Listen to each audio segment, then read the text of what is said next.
Your sister is. You used to message her all the time on Snapchat. Oh, really? Does she look? Are you talking to me or Stone? I talk to all kinds of people. Oh, yeah, Stone's a stud, man. He messages all kinds of people. I get all the fourth graders. I get all the fourth graders. All right. Thank you for the call. We appreciate the laughs. Anyway, we got to get back though. Thank you. Okay. Anyway, so Stone's being called out on his talking to chicks on the internet. Everybody knows Stone. You know, I mean, he knows. If I have a clue who that is, then if I have a clue who that is, then it's funny. It's really funny. That's awesome. Okay, so we were talking before, you know, we got the phone call. Can't help it, Brent. Now we had a question about the PED use locally. Performance enhancing drugs. Okay, and now steroids. do we think that it's a huge issue down this way? Not on the MMA scene, I don't think. I don't think that there's a whole huge issue. I mean, there's obviously a few people. You know, but as far as it being like a huge issue, no. I mean, that's more along the lines, I think, of what these guys, the bodybuilders and stuff, you know. I think that's where, you know, the PD problem around here is, but they keep that to themselves and that's their own business. You got another caller? So I hope that answered your question as far as the PD is concerned. This is the Cold Hard Truth of Donald Neace and Stone Beverly. What's your question and what's your name?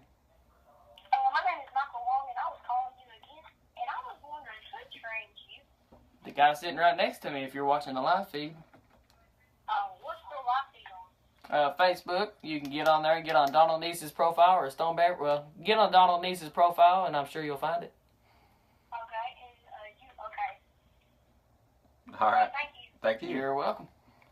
All right, so the answer about the PED question we just took care of there. No, I don't think that it's a really big issue, you know, around here, but I'm sure that it would grow, just like the community. If someone that was on PEDs started to really clean up around here as far as their MMA record was soaring and they were getting a lot of attention, I'm sure that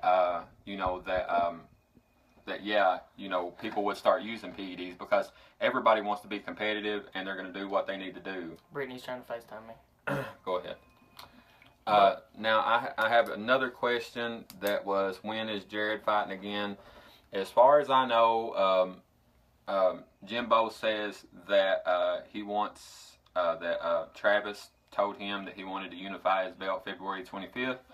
So that is the date that we're looking for Jared to come and defend his middleweight belt. So, hello? Okay, so go ahead. Go ahead. For who? There's talk that the reason Jared didn't fight Travis at the last Hazard fight was because he was scared. What do you think about that? Jared's not afraid of anybody. Okay, well, let's go into this really deep here. You know, this is something that I'll write that down, Austin. This is something, you know, that needs to be covered. No, Jared is absolutely not afraid to fight anyone. I mean, as a matter of fact, I don't know a person in my gym that is afraid to go out and fight someone.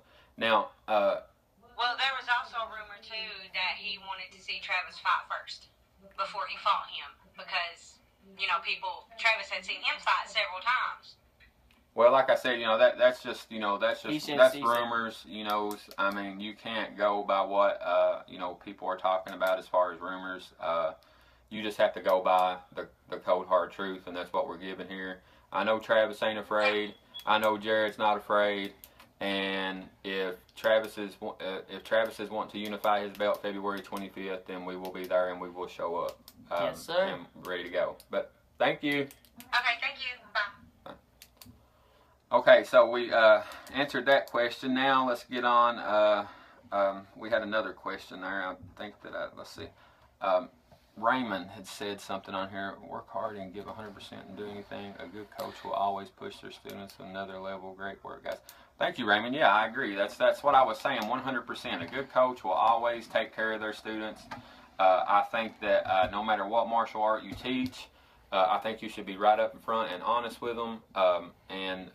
MMA gyms are made for MMA fighters. Boxing gyms are made for boxers. BJJ gyms are made for BJJ competitors.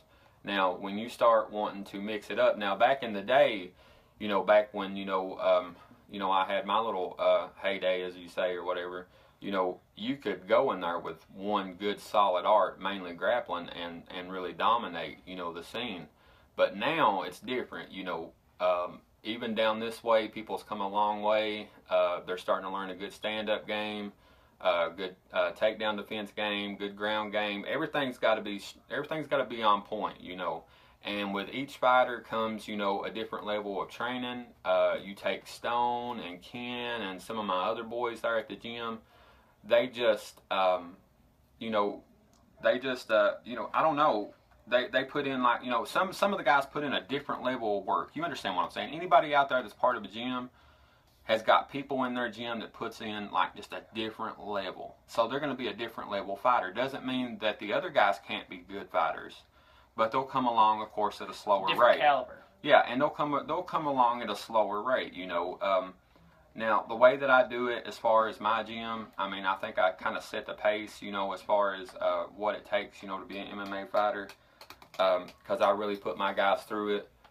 And, and the ones that actually make it to the cage, normally they will put on a good show, win or lose. Like I said, amateur fights, they're practice.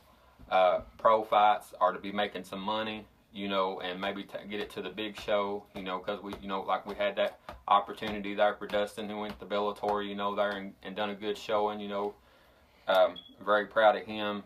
But yeah, you got to take care of your students as far as a coach. I hope this answers Todd Mills' question and we can move on. But yes, 90% of coaches care about their students because it's a direct reflection on them.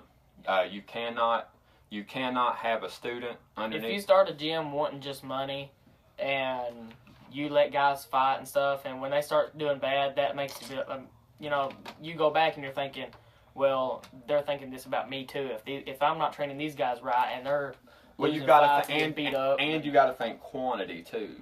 Because how many people are you bringing? Right. In? If you're bringing in say 10 fighters, 2 of them lose, then that was a good night.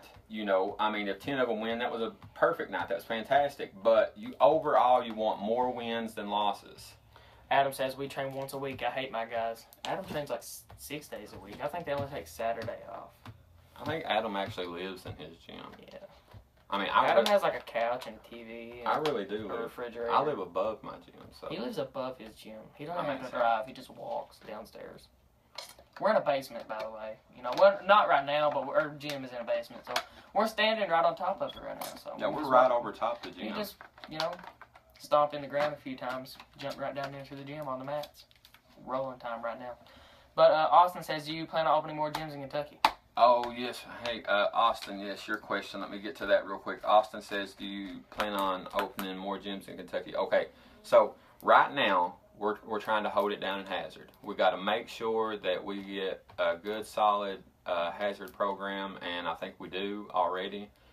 So I decided to adventure out, because I met a guy that, that I trust and that he's going to deliver my exact, plans. He's going to follow the curriculum, that we have down here. So, and like I said, that's in Somerset. CJ's holding it down. So if you guys are up the Somerset area down that way, be sure to visit, the Viper Pit Somerset area. And also Sons of Thunder Boxing. It's a kind of 2-deal gym there. Yes, Brent, we are still on East Main, just down the road a little. But like I said, you guys, if you're in the Somerset area, you can go down there and train. Now, as far as opening up any other gym anywhere else right now, then no. Because, if we spread ourselves too thin as far as, trying to make another Viper Pit somewhere else, another Viper Pit somewhere else. It's just not the way it works. We got affiliates in other towns. We got we're affiliated with the Killer Bees, which means we're affiliated with some great gyms like Georgetown MMA, East West Karate, and that's just in kind of close by, a couple hours away. So no, we don't want to venture too far away from home, to where I can't travel and be there, because the quality of training will go, and it'll be a completely different program, and I don't want the Viper Pit name joined to it. John said, let's scroll back up here because I can barely see it. Oh God, we're moving the camera again. John said, the Real Deal Combat Sports Show, we broke some news. Did you guys enjoy it? Oh yeah, absolutely. We watched that. Like I said on the show last night, we done a program with John on the Real Deal Combat Sports Show, and we discussed some real important topics. It's you can go there. It's on YouTube, and you can subscribe to it. Good information. We just kind of sat down, had a powwow, and just a good talk and everything. And it was good. We covered a lot of issues on the new rules. We talked for like an hour. A whole lot of it, I'm sure he had to edit it out, because it was just too doggone long. We just sat around, we just chit-chatted most of the time. I'm sure he took out all the boring stuff and tried to keep it simple and right to the point. So good job on that, John. And I enjoyed watching it. Now we had another question. People was wanting us to dive into Hard Rock 85 last night. Okay, so we watched some of the videos from Hard Rock 85. We got a lot of live stream from Raymond Diaz. He live streamed a bunch of it, so we got the opportunity to watch some of it. I tried to subscribe to the Flow Combat site, but I don't know what's going on with that. I don't know. It made it way too difficult, and we tried and whatever. Austin Miller, what's your favorite part about being a coach? Okay, I'll answer that in just 1 second. And that was Austin Miller had that question? Yep. Okay. Like I was saying, as far as Hard Rock 85 was concerned, and we watched some live feed, I'm gonna go ahead and I'm gonna answer this question. I'm gonna talk about one fight, and I'm gonna answer this question and go on to another one. Okay, so we have a guy that he comments, keeps up with Viper Pit all the time. Brian Hooper, he fought last night. I don't know if you're watching right now, Brian, but you had a dominant position there, and it was my opinion that you kept that dominant position. I don't know what happened to where you felt the need to fall back with a leg lock, because leg locks don't work. Adam. And no, truthfully though, you never give up that dominant position, Brian. The way you should go for an ankle, the best, and like ankle lock is okay. It's a tricky situation, man. An ankle lock should, if you're on top of someone punching them in the face, then there's no better position to be in. In MMA. In MMA, yeah. You just can't get a better position than staying on top of someone and hitting them. Now, if you have questions about your cardio, Brian, that could have been what was in question with you that made you drop back to the ankle lock. Now, like I said, this is the cold hard truth. We're going to talk about this. Now, if you have a different opinion, you let me know. But like I said, when you get in there and that adrenaline starts going and you get that adrenaline dump and all that, you start getting desperate, and that's what you got to try not to do. Adam says his problem is he doesn't train. Well, that could be the very case. If you're not training, then you probably shouldn't fight. Listen, Brian. Listen. This isn't to anybody. This is ain't to nobody in this particular. Is like, if you don't train, you should probably not fight. As a person, of course, we like Brian and everything. And we want to see you do good, man. We really do want to see you do good. And it's my advice as the coach of Viper Pit down here that you need to look into a training facility, or maybe take some time off from work or something if you're really going to be serious about this, and get your cardio and stuff up. Okay. Now that was the first thing on Hard Rock 85 I wanted to cover was We'll get right back to that. Was though. Brian's. We got all kinds But of good questions. we'll come back to that. Okay. Let's see, what was the question? Let's answer Austin's question, then Brent had a good question for both of us. Okay, so Austin Miller says what? Now he said, what's your favorite part of being a coach? What's the best part of being a coach? There is no one favorite thing about being a coach. I would, if it was me, I would say seeing your guys be successful. Well, that's true, but I mean there's a lot of things that go along with that. I mean, I know that whenever I was grappling competitively, and then I had my cage fight, and stuff. I mean, I felt like, there was a sense of accomplishment and a sense of joy in that, but there was never more a sense of accomplishment than when you actually see people using your method of training, that you compiled yourself and mixed together, and then they took it on themselves and drilled it and worked it and molded it and shaped it, and everybody becomes a different fighter. I mean, in my gym, like everybody fights a different way because, I mean, they take every little thing that I give them, and they just, I don't know, they mesh it to their own style, and that's what I love about coaching. I love seeing these guys, I love seeing these guys doing good. Adam said favorite thing about being a coach is yelling at people and beating their feet. Well, I mean, I like to drinking beer at them. I'll be honest with you. I like to get down on the mat with my guys every now and then. I love to spar with them every now and then, just to kind of, Selena to says feel. She knows you like being a coach because you like seeing her every day. Oh yeah. But like I said, Did you expect Viper Pit to get this big when you started? Okay, well, you write the questions down when I talk then. Goodness. Lord have mercy, we got questions flying in.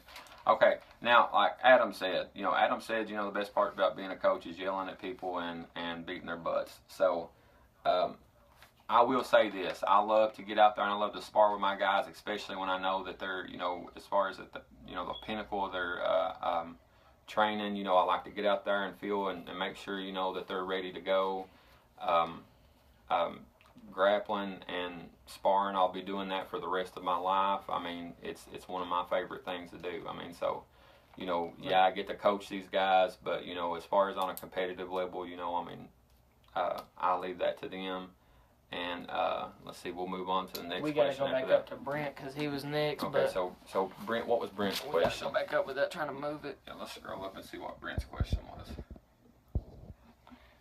Okay, Brent says to Stone, what has been the single best experience that MMA has taught you? Oh goodness. That's a hard one, too. Yeah, that's a really good one. The single best thing I think MMA has taught me is just, I don't know, to be honest. There's so many good things that this stuff teaches you. I mean, I want to say, like, respect for others. This teaches you respect for others. This teaches you confidence. Everybody thinks that this is just a physical thing. It's not just physical. It's mental. It deals a lot way more mental than it is physical. It's like 80% mental, 20% physical. Everybody can do it, but it just depends. If you got it up here. But single best thing that MMA's taught me. What help me out here? Well, I would say that, just from a coach's standpoint of watching you grow, is just the value of what you're doing. Because I know that from the beginning, when you first started training, you didn't really appreciate the value of what was going on until later on down the line, you've seen exactly what your capabilities knowing your capabilities, learning what you're capable of is really good. That's probably the biggest thing. Knowing what you're capable of. Until you do something that pushes your mind and your body to the mental and physical exhaustion, that is when you start to push yourself to the limit. Your body starts to push itself to the limit. And you find yourself. And that's when you know where you can really go. But Donald, he has